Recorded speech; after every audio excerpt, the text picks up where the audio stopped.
આ વસ્તુ છે કોટનની, પ્યોર કોટનની આવે છે, જોઈ શકો છો બધા બરાબર। પ્યોર કોટનની વસ્તુ છે, એમાં બસ કાંઈ ઘટે નહીં, એકદમ ઝીણી સાઈઝ આવે। જો સાઈઝ ખાલી જો ઝીણામાં ઝીણી એકદમ પરફેક્ટ સાઈઝ।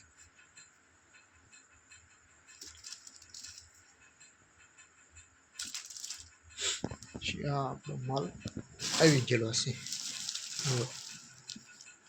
બનીને તૈયાર થઈને માલ આપણો બીજેથી આવ્યો છે। આપણે બનાવવા દેવી છે વાઈટું બધે ઘરે ઘરે બધાને મજૂરી ઉપર આપણા મશીનની બનાવટી છે। આપણે બનીને ત્યાંથી આવેલો માલ છે, જોઈ શકો છો। જો આપણે ઘરે જ બનાવીએ છીએ, આપણે ઘરની જ વેરાયટી છે બધી।